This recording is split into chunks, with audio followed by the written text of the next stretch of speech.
Hebreus, capítulo 7. Porque este Melquisedeque, rei de Salém, sacerdote do Deus Altíssimo, foi ao encontro de Abraão quando este voltava da matança dos reis e o abençoou. Foi para ele que Abraão separou o dízimo de tudo. Primeiramente, o nome dele significa Rei da Justiça. Depois também é Rei de Salém, ou seja, Rei da Paz. Sem pai, sem mãe, sem genealogia, ele não teve princípio de dias nem fim de existência, mas, feito semelhante ao Filho de Deus, permanece sacerdote para sempre. Vejam como era grande esse a quem Abraão, o patriarca, pagou o dízimo tirado dos melhores despojos. Ora, os que dentre os filhos de Levi recebem o sacerdócio têm ordem, de acordo com a lei, de recolher os dízimos do povo, ou seja, dos seus irmãos, embora estes sejam descendentes de Abraão. Entretanto, aquele cuja genealogia não se inclui entre os filhos de Levi, recebeu dízimos de Abraão e abençoou aquele que havia recebido as promessas. Evidentemente, não há dúvida de que o inferior é abençoado pelo superior. Aliás, aqui os que recebem dízimo são homens mortais, porém ali o dízimo foi recebido por aquele de quem se testifica que vive. E, por assim dizer, também Levi, que recebe dízimos, pagou-os na pessoa de Abraão. Porque Levi, por assim dizer, já estava no corpo de seu pai Abraão, quando Melquisedeque foi ao encontro deste. Portanto, se a perfeição fosse possível por meio do sacerdócio levítico, pois foi com base nele que o povo recebeu a lei, que necessidade haveria ainda de que se levantasse outro sacerdote, segundo a ordem de Melquisedeque e não segundo a ordem de Arão? Pois, quando se muda o sacerdócio, necessariamente muda também a lei.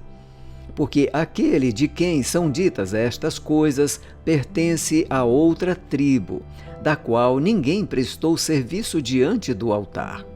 Pois é evidente que nosso Senhor procedeu de Judá, tribo a qual Moisés nunca falou nada a respeito de sacerdócio. Isto é ainda muito mais evidente quando, à semelhança de Melquisedeque, surge outro sacerdote, constituído não conforme a lei de mandamento carnal, mas segundo o poder de vida que não tem fim. Porque dele se testifica: você é sacerdote para sempre, segundo a ordem de Melquisedeque.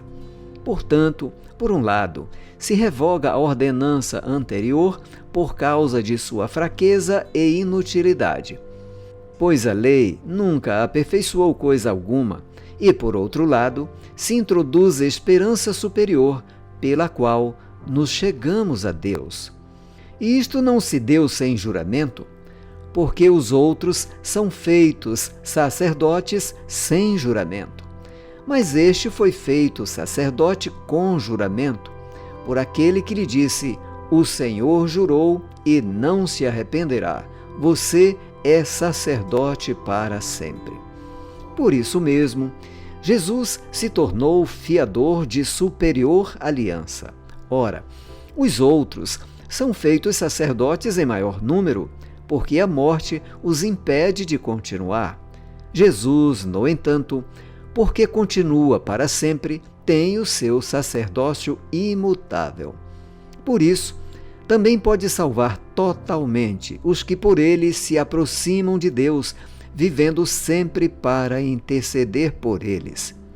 Porque não convinha um sumo sacerdote como este, santo, inculpável, sem mácula, separado dos pecadores e exaltado acima dos céus, que não tem necessidade, como os outros sumos sacerdotes, de oferecer sacrifícios todos os dias, primeiro por seus próprios pecados, depois pelos do povo, porque fez isto uma vez por todas, quando a si mesmo ofereceu.